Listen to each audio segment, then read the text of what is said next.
Il est aujourd'hui des chrétiens qui suscitent l'admiration de tous. Mère Teresa, dans Elder Camara, l'abbé Pierre.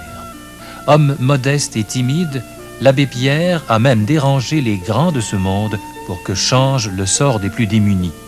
Fondateur d'Emmaüs, il s'est fait pauvre avec les pauvres, mais sans jamais condamner qui que ce soit.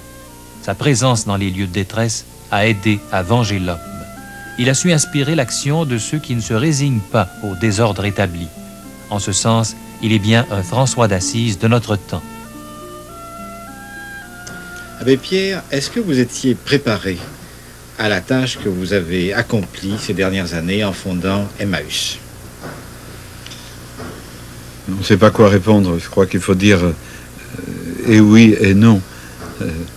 Souvent, j'ai dû dire tout le long de ma vie, tout ça, c'est parce que des amis et moi nous avons fait, c'est ce qui nous est arrivé.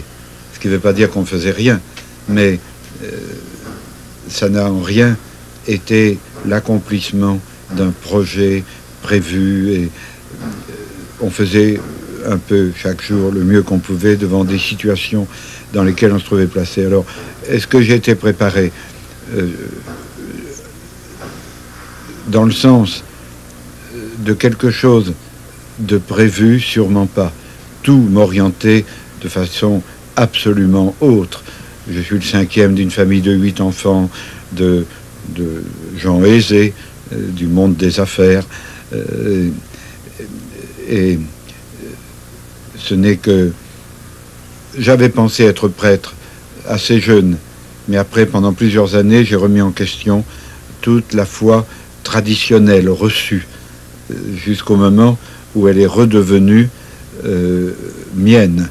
Ce qui m'y a aidé, ce qui a été le déclic, certainement, ça a été le fait qu'à 14 ans, 15 ans, alors que j'étais depuis déjà 2 ou 3 ans dans une recherche de toutes sortes, je me suis trouvé me rendre à Assise, dont je ne savais rien de Saint François d'Assise. Je n'aurais pas su le distinguer de Saint François de Sales ou de Saint François Xavier.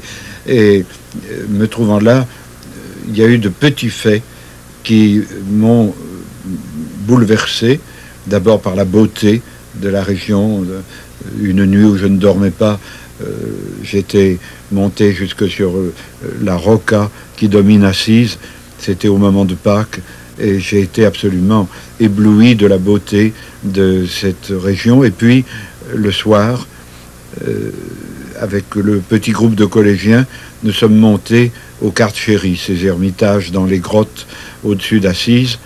Et ça a été la découverte pour moi de cette autre réalité de la vie, de cette autre plénitude dans le silence et dans le dépouillement. Puis, quelques mois plus tard, j'étais très malade et je lisais. Et un beau jour, j'ai eu la chance de trouver le gros livre sur Saint François d'Assise de Joergensen, un Danois converti. C'est une étude très savante, historique, bien. Et la connaissance de la vie de Saint François, éclairée par toutes les émotions que peu de mois avant j'avais ressenties dans Assise et au Carceri, a provoqué mon retour à la lecture de l'Évangile et dans la lumière franciscaine et la décision d'entrer dans l'ordre de Saint François chez les Capucins. Mais par conséquent, c'était une décision qui m'orientait vers absolument un engagement bien précis dans une des branches des religieux de l'Église, mais rien qui puisse faire pressentir tout ce qu'il y a à y avoir dans tout le reste de ma vie hors cadre, n'est-ce pas? J'ai fait toute ma philosophie, ma théologie dans l'ordre des Capucins, dans une province qui était très pauvre en hommes, et où les études étaient très médiocres. J'en souffrais beaucoup d'être privé d'érudition, d'études plus développées. En souffrez-vous encore aujourd'hui? Je ne peux pas dire que j'en souffre. J'ai soif de pouvoir me tenir au courant de ces recherches tellement fondamentales que toute la théologie d'aujourd'hui et toutes les sciences humaines doivent faire. je ne peux que trop peu effleurer ces travaux. Mais pendant les années où, à 20 ans, 19 ans, jusqu'à mon ordination de prêtre, j'étais dans ces études très élémentaires, pas développées, mais je me suis trouvé dans une condition de vie extraordinaire de vie d'adoration. Nous avions encore à ce moment-là toute la rigueur des coutumes des capucins d'autrefois, et nous avions, si je ne me trompe, 6 heures par jour de psalmodie à l'office recto tono sans aucune musique, dont 2 heures ou 1 heure 3/4, une heure la nuit entre 1 heure et 2 heures du matin, et 3/4 d'heure le soir avant le dîner, d'adoration dans l'obscurité complète, sans possibilité de nourrir son adoration d'une lecture. Il y avait une lecture de 3 minutes et toujours les mêmes avant, et puis dans l'obscurité complète, c'était l'adoration dans le Saint-Sacrement. Ou bien c'était l'abêtissement ou la médiocrité à dormir, ou bien c'était la nécessité de nourrir son adoration de ce très peu de matériaux vus d'un point de vue humain que nous pouvions trouver dans les textes des psaumes de la Bible que nous avions psalmodiés. Et ça a duré comme cela pour moi pendant 6 ans et demi. Cette période où je suis tombé malade, mais a été, sans aucun doute, ce long séjour, à certains égards au désert, n'est-ce pas, a été sans aucun doute la préparation à ce qui allait suivre. Je suis certain que si je n'avais pas eu cette période, la suite de ma vie ayant été aussi hors cadre qu'elle a été, je serais complètement desséché, vidé et ne tenant pas le coup. Je ne tiens pas bien, mais ça serait pire. Si je comprends bien, l'homme d'action que vous êtes est d'abord un homme d'adoration. Oui, qui est très curieux. C'est que quand j'étais scout à 13 ans, à 14 ans, un de mes amis, qui est un homme extraordinaire et qui est mort dans la guerre, qui était mon chef de patrouille scout, quand il a été temps de me donner un totem, comme c'était la coutume dans nos troupes scouts, s'est battu pour qu'on m'appelle à 14 ans Castor méditatif. C'est extraordinaire. Alors que j'allais passer tant de ma vie à bâtir de mes mains et à provoquer des décisions concernant le logement jusqu'au niveau politique le plus important. Et même international. Et international, n'est-ce pas? Castor est méditatif. Et à 14 ans, il sentait cela. Et c'est évident que ma vie, elle est comme ça, n'est-ce pas? Je rêve du jour où, si je dois... une des réalités les plus fondamentales de mon existence, c'est la difficulté de supporter le temps, la durée. C'est insupportable. On m'a dit, je voudrais qu'un jour on en fasse l'étude, on m'a dit que ça vaudrait la peine de compter dans ce livre de dialogue avec Bernard Chevalier le nombre de fois où revient le mot le temps. Parce qu'instinctivement, ça revient continuellement. J'ai une espèce j'ai toutes les peines du monde à supporter l'étalement dans cette longue durée du dessein de Dieu sur une humanité qui s'étend dans le temps. Et oui, et qui s'explique parce que toute ma vie intérieure s'est construite à la fois sur la rencontre avec Saint François et cette longue période où j'ai vécu dans l'ordre des Capucins, et en même temps, plus ou moins à la même époque, à 17 ans, 16 ans, toute ma vie profonde, après que j'ai mis en discussion, en contestation, toute la foi reçue d'autorité, de tradition, toute ma vie profonde s'est construite sur le choc que j'ai ressenti lorsque, et je ne sais plus dans quelle lecture, ce n'était pas directement dans la Bible, lorsque, dans une lecture où l'on évoquait l'épisode de Moïse et du buisson ardent, Moïse recevant cette mission d'aller libérer le peuple d'Égypte et disant « Mais toi qui me parles, qui es-tu » pour une telle extravagance. Moi, berger, aller affronter les pharaons, c'était insensé. Et la réponse, qui a été pour moi, mais véritablement, comme si tout d'un coup, je me tapais la tête contre un rocher, le Yahvé. Je suis celui qui est la présence absolue. Ensuite, toute la théologie m'a fait découvrir la vie dans cet immuable par la révélation de la Trinité, la révélation de ce que cet éternel, cet absolu est vie. Et parce qu'il est vie, est diffusif de soi, est nécessairement Père, s'exprimant dans ce que nous appelons le Verbe ou le Fils, dans cette plénitude du don de lui, et ce souffle du Père et du Verbe s'aimant. La fameuse querelle des théologiens avec nos frères orthodoxes sur le filioque, je rêve qu'on balaye ça un jour en mettant dans le credo « et l'Esprit Saint procédant du Père et du Verbe s'aimant ». Car pour moi, c'est ça. Cette rencontre avec l'absolu qui fait que je me sens tant de sympathie, par exemple, avec la spiritualité des musulmans, à cause de ce qu'il y a de prodigieux dans le sens de la transcendance absolue qu'ils ont de Dieu. Il leur manque toute l'humanisation que l'incarnation nous révèle, tout ce côté de Dieu amour. Quand ils disent, comme la plus grande louange de Dieu, le miséricordieux, c'est tellement loin de ce que veut dire le miséricordieux dans le langage chrétien. Pour un musulman, dans son adoration, Dieu est miséricordieux parce que géant comme il est, moi la fourmi, il ne m'écrase pas.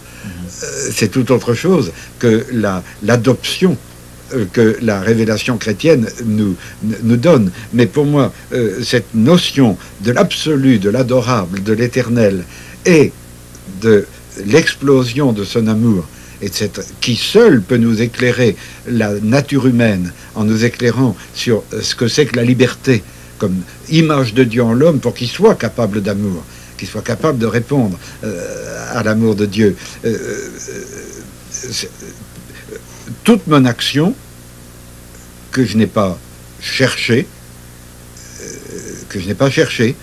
et bon, quand je regarde en arrière, je suis tout épaté, tout étonné, n'est-ce pas? Mais c'est évident qu'elle est toute l'émanation de cette adoration au-dedans. Et je crois que nous allons vers une époque où, dans les souffrances, des dislocations de ce monde hypocrite, malhonnête, dans lequel les puissants sont devenus puissants en ignorant ou en exploitant les faibles. Les faibles, tout d'un coup, nous sommes entrés dans le temps béni, malgré tout ce qu'il a de souffrance, le temps de l'impuissance des puissants et d'une soudaine puissance des faibles, intervenant et bouleversant les équilibres du monde. Mais je suis convaincu que dans cette période, les uns entreront dans le désespoir absolu, avec toutes les manifestations anarchisantes et désespérées, le suicide, la drogue, et les autres redécouvriront l'adoration. Ce qui me frappe, Abbé Pierre, en parlant avec vous, c'est que je venais voir un homme que je sais être un homme d'action. Je pensais entendre dans votre bouche des théories sociologiques, politiques, etc. Et au contraire, j'entends continuellement presque le langage d'un théologien. C'est presque une vision théologique qui vous pousse, finalement. Oui, d'adoration. Plus de théologie d'adoration que de science théologique. Car je suis tout à fait, vous savez, à l'école primaire, on fait d'études théologiques. Oui, je n'ai pas voulu parler de la théologie des écoles, n'est-ce pas, mais du discours sur Dieu. Oui, et parce que... Ça, c'est parce que vous êtes prêtre. Auriez-vous fait le travail que vous avez fait si vous n'aviez pas été prêtre? Je n'ai jamais posé cette question. Je ne me suis jamais posé cette question. Je n'en sais rien. Je crois que nous sommes entrés, Dieu merci, pour ce qui est de la vie de l'Église, dans une époque où finit absolument ce qu'on peut appeler l'illusion cléricale, n'est-ce pas, faisant du prêtre une espèce... enfin, Dieu merci, est fini l'époque où l'Église, c'était les curés, et puis accessoirement les pauvres types qui n'avaient pas été capables de se faire curer aux bonnes sœurs. Cette période-là, elle est finie, Dieu merci. On prend conscience de ce que l'Église, c'est la communauté des croyants, c'est la communauté de ces privilégiés qui reçoivent cette illumination qui leur donne, avec leur consentement, qui donne la conviction, la certitude que, en dépit de tout ce qui semble nier l'amour de Dieu, l'Éternel est amour. Bon, nous sommes tous cette communauté des croyants. Le prêtre, il n'est rien autre que le serviteur dans cette communauté, le serviteur de la foi, à travers les sacrements, n'est-ce pas? Mais il n'a pas plus que n'importe quel baptisé la responsabilité de porter la révélation, de porter l'évangélisation, de porter à la connaissance de tous les manifestations historiques de l'incarnation et de la rédemption s'accomplissant dans un moment du temps, alors qu'elle s'était accomplie, elle était accomplie de toute éternité dans l'amour miséricordieux du Créateur, de l'Éternel. La rédemption, elle vient se manifester historiquement dans les quelques années de la vie de notre Seigneur, mais elle est dans l'être même de Dieu, n'est-ce pas? Dieu créateur de liberté, pour l'amour, c'est liberté défaillant, et cet amour venant dans l'unique tentative que peut faire l'amour, qui est de séduire. Pour moi, la rédemption, beaucoup plus que le paiement d'une rançon, tout ce vocabulaire ancien qui correspondait à des sociétés où cette notion avait beaucoup de valeur. Pour moi, le fait de la rédemption, la passion du Seigneur, beaucoup plus que cette notion de paiement, comme si le père de l'enfant prodigue demandait au gosse qui revient malheureux des sous. Paye. Un bilan. Paye. Bon, c'est absolument... Pour la civilisation de notre temps, la psychologie humaine d'aujourd'hui, cette présentation de la rédemption comme paiement d'une rançon, ça va pas. En réalité, c'est la rédemption par la venue du partage de toute la douleur pour provoquer la conversion. Pour toucher le cœur. L'amour ne peut pas forcer. Le fiancé qui aime une fiancée, il ne peut rien pour l'obliger. Si elle venait lui dire « je t'aime » en tremblant parce qu'il lui a fait peur, il serait bien malin. Il aurait détruit tout ce qu'il attendait. N'est-ce pas? C'est de même de l'amour de Dieu infiniment plus. L'amour ne peut que séduire en venant toucher le cœur. Pour moi, c'est l'aspect fondamental de la rédemption. C'est d'être venu partager toutes ces douleurs que la liberté égarée sataniquement avait introduit dans le monde, venant partager toutes ces douleurs jusqu'à cette extrémité du Eli Eli lama sabachthani, cette parole qui serait un blasphème radical. Si l'évangile se terminait là, mon Dieu, pourquoi m'as-tu abandonné? S'il n'y avait pas la parole immédiatement après, Père, je remets tout dans tes mains, on pourrait dire, il a désespéré, c'est le blasphème absolu, tu m'as abandonné. Il y a, Père, je remets tout entre tes mains. Et je pense que c'est cette communion à la détresse que l'égarement de la liberté avait amené dans l'humanité qui est le principal de la rédemption, venant pour provoquer la conversion du cœur et pas pour rembourser Dieu le Père. Je crois que c'est tellement important pour la psychologie de l'homme d'aujourd'hui. Je vous ai posé, Abbé Pierre, la question comment vous avez été préparé, parce que je voulais vous amener à une autre question. C'est, à votre avis, pour vivre dans ce monde que vous avez décrit, ce monde futur que vous voyez naître, comment faut-il se préparer? Ou, en d'autres termes, qu'est-ce que vous attendez? Quelle est la préparation que vous verriez devoir être donnée aux jeunes de notre époque pour être capables de vivre dans le monde de demain? Je ne suis pas doué pour être un pédagogue, pour donner des méthodes. Il en faut.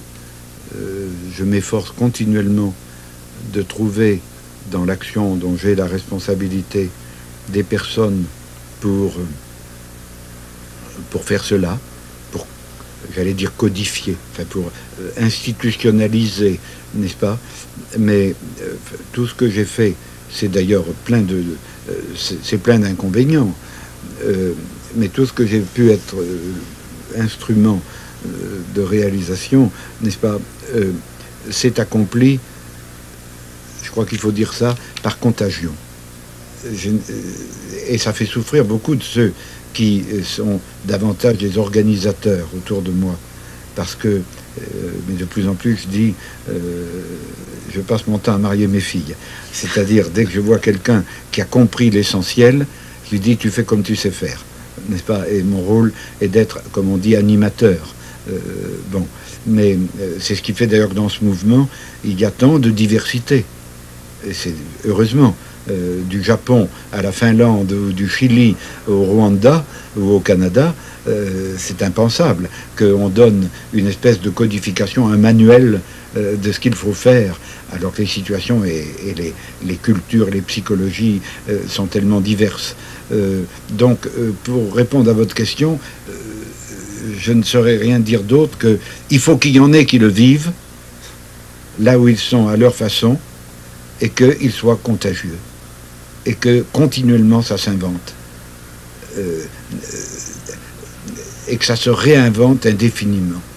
Ça veut dire donc une attention à la vie. Oui, oui, une attention à la vie. Un jour, c'était dans une réunion que l'on m'avait demandé pour l'ouverture d'une année universitaire en Alsace. Et les aumôniers protestants et catholiques organisaient 2 journées de spiritualité pour les étudiants croyants. Et on m'avait demandé de venir. Et c'est dans cette journée que pour la première fois m'est venue aux lèvres cette image. J'ai dit, la vie m'a convaincu que nous, hommes, nous ne possédons qu'une espèce de liberté. C'est, si nous voulons, la capacité de tirer sur la corde pour tenir la voile tendue, en s'écorchant les doigts pour tirer sur la corde. Ce n'est pas ça qui fera avancer le bateau. Mais si le vent vient, même fût-il le meilleur du monde, et que la voile n'est pas tendue, le bateau non plus n'avancera pas. Et parce que le vent est amour, je disais, à force d'être tendu, la voile l'oblige à venir. J'aime beaucoup, bien qu'elle soit, son interprétation est discutée par les exégètes, mais j'aime beaucoup dans le livre du prophète Daniel, n'est-ce pas, la parole de l'ange apparaissant à Daniel, prisonnier à Babylone, jeune homme, et venant lui donner sa vocation, et l'ange lui disant, Daniel, parce que tu es vir desidériorum, un homme de désir. Parce que tu es l'homme des désirs, l'Éternel m'envoie vers toi, parmi la multitude des autres, vir desidériorum. Je pense que c'est dans la mesure où on est des hommes de désir, la voile tendue, que alors, les souffles de l'Esprit Saint conduisent. Mais on est ou on n'est pas homme de désir, on ne le devient pas.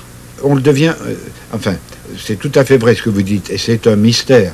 Enfin, pour moi, c'est peut-être le plus grand de tous les mystères, c'est la diversité des états psychologiques des personnes, indépendamment de ce que l'on peut considérer comme étant le résultat d'un mérite.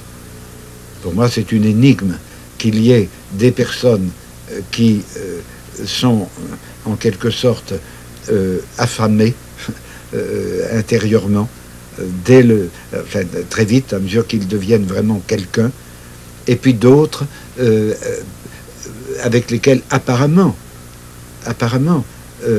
ça leur semble un langage étranger. Mais vous misez sur les uns sur les autres? Bien sûr, nous vivons continuellement au milieu des uns et des autres. Et oui, je pense qu'il y a... enfin, moi, je suis incapable d'autre chose que ce que j'appelle la contagion. Le faire et dire... Oui, vous savez, c'est important ça. Dans les faits qui ont fait naître ce mouvement Emmaüs, vous savez l'origine, un homme tente de se suicider, libéré après 20 ans de bagne. Bon. Et cet homme, quand on m'appelle près de lui, il s'est raté, je vois qu'il n'a qu'une idée, Il veut mourir, recommencer et ne plus rater. Bon. Et à cet instant, souvent j'ai expliqué en disant, j'ai été amené sans calcul, mais parce que c'était la situation, à faire le contraire de la bienfaisance. Au lieu de lui dire, tu es très malheureux, moi je vais être bon, je vais te donner ce qui te manque, du travail, de l'argent, une maison, etc. Je lui ai dit, sans calcul, mais depuis 30 ans, j'y pense tous les jours, je lui ai dit, parce que c'était la vie, la réalité, je lui ai dit, tu es horriblement malheureux, c'est épouvantable, et moi je ne peux rien te donner. Ma famille est riche, mais j'ai tout distribué de ma part. Je suis maintenant député, je reçois de l'argent, mais j'ai que des dettes, parce que tout est dépensé avant d'arriver, pour acheter des matériaux pour des familles qui désespèrent sans logement. Donc, je ne peux rien te donner. Mais je lui dis, toi, tu es libre puisque tu veux mourir, tu n'as rien qui t'embarrasse. Regarde ces mamans qui pleurent, moi je suis à moitié malade, je ne peux plus y arriver. Moi, je ne peux rien te donner, mais est-ce que toi, avant de te tuer, tu ne voudrais pas me donner un coup de main pour plus vite finir cette maison? Après, vive la liberté, tu feras ce que tu voudras. Et la figure de l'homme se trouve changée, et à proprement parler, entraînée par la contagion. Car j'aurais été un bon conseiller, un bon moraliste, à lui dire, mon ami, fais donc ci, fais donc ça. Mais brisé comme il était, il n'aurait rien fait du tout. Ça ne devenait possible que parce que d'une part, je n'avais rien à lui donner, comme mon amitié, et la contagion de l'impatience d'arrêter les larmes, le désespoir de gens plus malheureux que nous. Et si je n'avais pas pu lui dire, veux-tu, faisons ensemble, rien ne se serait fait. Et je pense que, enfin, je ne connais que cette méthode. Abbé Pierre, je vous remercie. Les auditeurs intéressés à mieux connaître la pensée et l'action de l'abbé Pierre pourront lire les entretiens qu'il a eus avec Bernard Chevalier, Emmaüs ou Vangélum, parus au Centurion. On pourra lire aussi sur le mouvement Emmaüs, Compagnons d'Emmaüs, de Le Boursicot, volume récent paru aux éditions du Cerf.